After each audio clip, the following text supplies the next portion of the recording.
After taking 2 of 3 from second place Lincoln, the Southern Division leading Sioux Falls Canaries improved to 17-11, the second best record in the American Association.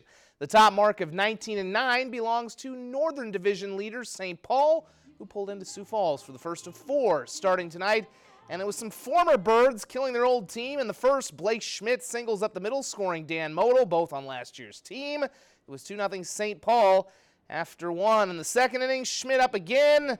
Single, he won't. Try a 3-run homer. Saints out to a 6-0 lead. Inning and a half in. Home half of the frame, the home fans finally get something to cheer for. Bases loaded for Mike Hart. Forget about it. Grand slam. Birds have hit a lot of those this year. They're trailing 6-4 after 2. Top 3 Saints literally have an answer. Max Murphy homered on the first pitch of the game. He sends that pitch for a ride with the bases loaded, and it's a grand slam for the Saints. They score 5 in the inning and lead 11-4. Birds get 1 back in the third, though. Ale Lago lines one opposite field, just gets over the barrier out in right field. It's been a wild one, and they're still going. 18-11, Canaries in the ninth, trailing in the ninth. They're going to have to get a touchdown, and they're in the wrong sport. In the majors, the Twins opening a 3-game set with the defending world champion Boston Red Sox. Top 1, J.D. Martinez with a single into left. Mookie Betts comes in to score, and it's 1-0. That score would hold for quite a while because this was a great pitcher's duel. Rick Porcello was dominant. He struck out 8 over 7 innings, allowing just 4 hits. However, after the rough start, Jose Barrios recovered, and he might have actually been better. He fans 10 over 8 innings, allowing just 5 hits. And the Twins still had a chance. Unfortunately, the bullpen, not as good. Xander Bogaerts doubles in the 9th off of Blake Parker to bring in a key insurance run. Rare shutout. Twins fall 2-0. Wrapping up our spring sports season, Krista Bickley wrapped up her prep career with more state championships on the track, completing a remarkable comeback from injury just 1 year earlier. Let's meet our Carl's TV and Appliance Athlete of the Week. Overcoming challenges on the track excites Krista Bickley.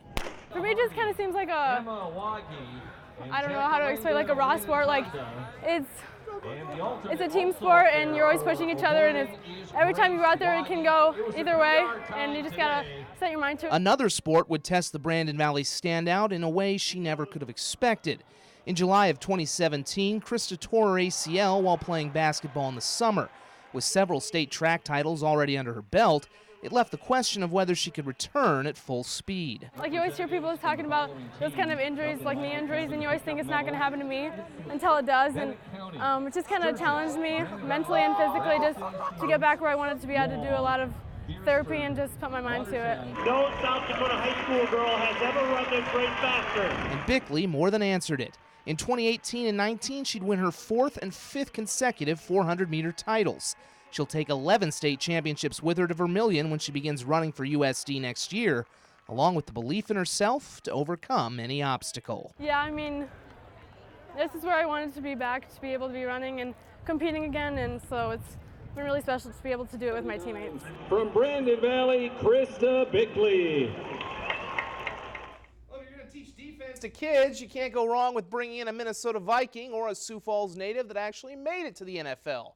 The Sanford Power Premier Riggs Football Academy did both as they brought in Harrison Smith and Nate Gary. Both were at the Sanford Fieldhouse working with about 160 kids during this afternoon's defensive clinic. Smith is entering his 8th season with the Vikings and is an established Pro Bowler at safety. Washington alum Gary is beginning to make his mark in the NFL with the Eagles. He saw a steady increase in playing time during his 2nd year last season and figures to be more of a core contributor this season, making it a bit easier to come back and share his experiences with kids that weren't much different than him a few years ago. Most definitely. It's always easy to come back home, though. Hang out with kids at, camps that I've been to. It always, strikes home for me to know that I was in their position one day and looked up to guys like, me and Harrison. Teach them something if you can. Definitely get them out here running around. It's normally fun just to kind of meet athletes that you see on TV. I remember being a kid and coming to a few camps with pro players and college players, and remember how excited I was. So I try to keep that in mind. Both Gary and Smith will report to their respective teams' training camps in a little over a month. College volleyball season's coming up, and defending Summit League champion South Dakota announced their 2019 schedule today. The slate features 8 teams that finished inside the top 100 of college volleyball's RPI last year. The highlight of the non-conference schedule will be the South Dakota Classic on September 13th and 14th, in which USD will host Wyoming and Iowa.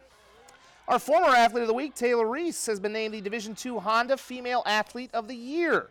The senior outside hitter from SMSU was a 2-time National Player of the Year and led all of Division II last year in kills, points per set, and kills per set. She'll be honored a week from tonight during a banquet in Los Angeles, which will be televised on CBS Sports Network. We'll be right back in one moment.